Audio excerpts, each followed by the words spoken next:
রুদ্রবার্তা রান্নাঘরে আজকে দেখানো হচ্ছে ডিমের রেজালা। তার জন্য এখানে আমি 3টে ছোট সাইজের পেঁয়াজ ছাড়িয়ে বড় বড় সাইজ করে কেটে নিচ্ছি, কারণ এটা পেস্ট করতে হবে। আর এখানে আমি 6 কোয়া রসুন ছাড়িয়ে নিয়েছি আর হাফ ইঞ্চি আদাকে টুকরো করে নিয়েছি। এই 3টে জিনিসকে আমি পেস্ট করে নেব। মশলাটা আমি পেস্ট করে নিয়েছি। এই মশলাটা নামিয়ে নিয়ে এখানে আমি কাজু বাদাম আর চাল মগজ নিয়েছি। এখানে প্রায় কতটা বলবো 25 কোয়ার মতো আছে, মানে 25টার মতো কাজু বাদাম আছে। ওগুলো আমি ছাড়িয়ে নিয়েছি আমার পেস্ট করতে সুবিধা হবে বলে। আর এখানে আছে 1 চামচ মতো চাল মগজ, এটা আমি পেস্ট করে নেব।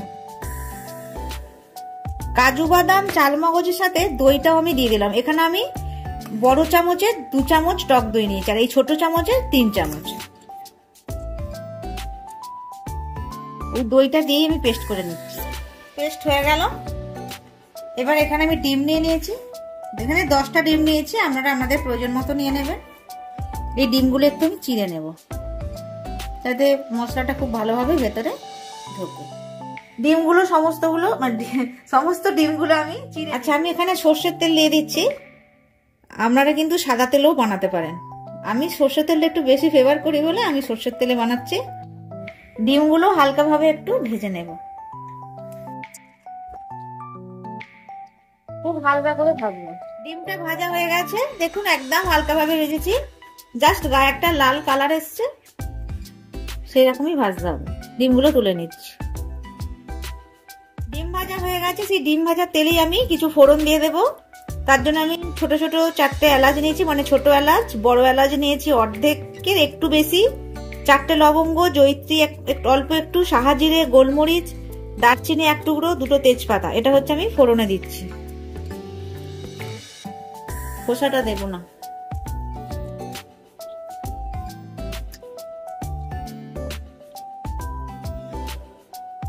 আচ্ছা, এই ফোড়নটা ভাজা হয়ে গেছে। এই সময় একটু লবণ দিয়ে দিচ্ছি, কারণ পেঁয়াজটা দেবো তো, পেঁয়াজটা দিলে একটু ছেটকায়। তখন দেখে ক্যামেরাম্যান 10 হাত দূরে চলে গেছে, সেই জন্য আগে থেকে একটু দিয়ে দিলাম লবণ। আর এবারে আদা রসুন পেঁয়াজ বাটাটা দিয়ে দিলাম।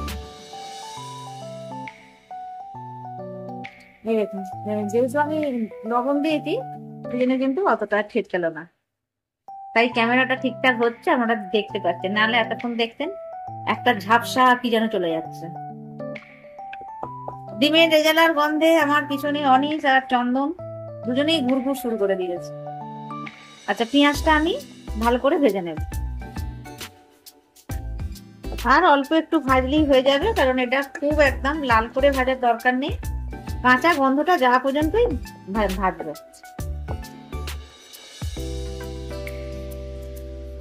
পেঁয়াজটা বেশ ভালোই কষানো হয়ে গেছে। এবার আমি কিছু গুঁড়ো মশলা দেব। একটু জল দিয়ে দিলাম মশলার বাটিটা ধুয়ে, তাহলে আর গুঁড়ো মশলাগুলো পুড়ে যাবে না। এখানে আমি 1 টিস্পুন লঙ্কার গুঁড়ো দিলাম। আপনারা এই লঙ্কার গুঁড়োর বদলে কিন্তু কাঁচা লঙ্কা বাটা দিতে পারেন, একটা দিতে পারেন, 1টা কি 2টো। আর কাশ্মীরি লঙ্কাতে একটু কালার আনতে পারেন, কিন্তু অ্যাকচুয়ালি এটা হয় সাদা সাদা। তো আমার একদম সাদাটা ভালো লাগে না বলে কাঁচা লঙ্কার পরিবর্তে আমি লঙ্কার গুঁড়ো ব্যবহার করলাম। এখানে জিরের গুঁড়ো 1 টিস্পুন দিলাম।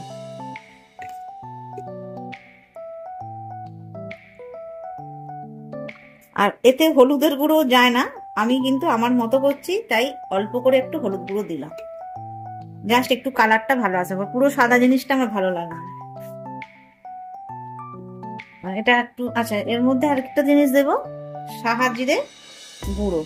এটা চামচটা নেই, আমি আন্দাজ করি অল্প করে একটু দিয়ে দিলাম।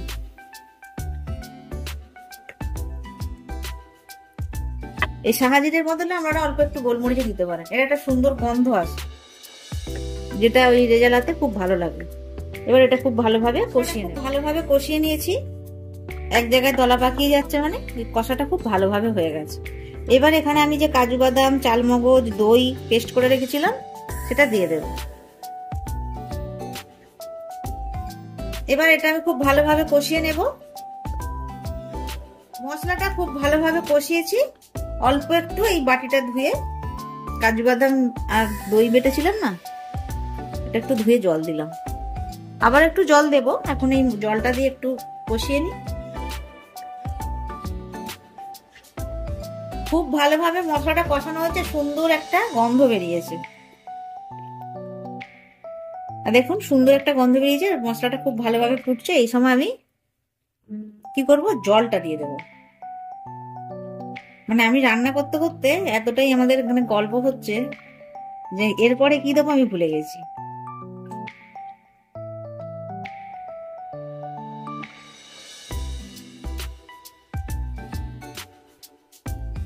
এই রেজালা কিন্তু সম্পূর্ণ আমি আমার মতো দেখিয়েছি, আপনারা এর থেকে হয়তো বেটার জানেন, তবে এই পদ্ধতিতে করে দেখবেন, দারুণ খেতে লাগে। আর বেশি জল দেব না, একটু ফুটলেই আমি ডিমগুলো এর মধ্যে দিয়ে দেবো। আর শেষে কি দেবো সেটা দেখিয়ে দেবো। সুন্দর টকবক করে ফুটছে, আমি ডিমগুলো দিয়ে দেবো।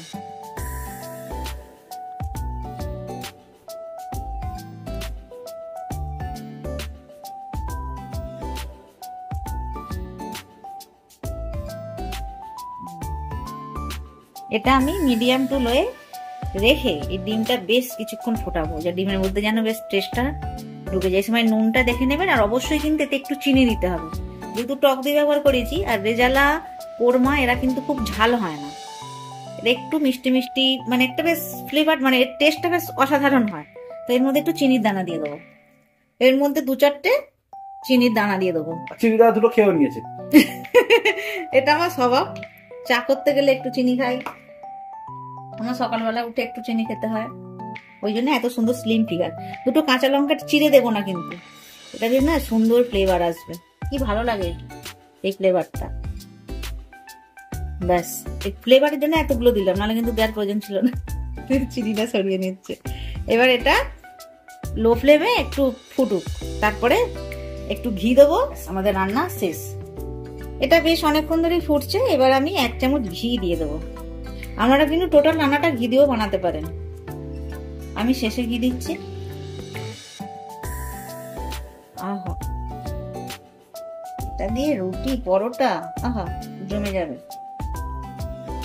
ভাত বলবো না, আমার এটা দিয়ে ভাত ভালো লাগে না।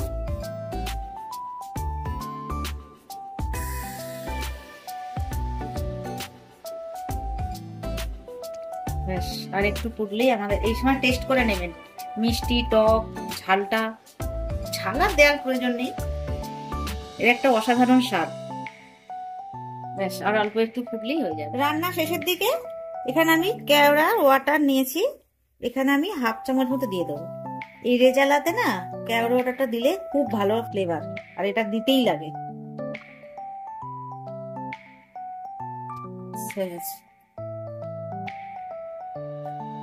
গ্যাস অফ করে দিলাম, তৈরি হয়ে গেছে ডিমের রেজালা। এই রেসিপিটি যদি আপনাদের ভালো লাগে অবশ্যই বানিয়ে খাবেন, কেমন হয়েছে কমেন্টস করে জানাবেন, লাইক করবেন, অবশেষে বলি আমার এই চ্যানেলটা সাবস্ক্রাইব করবেন।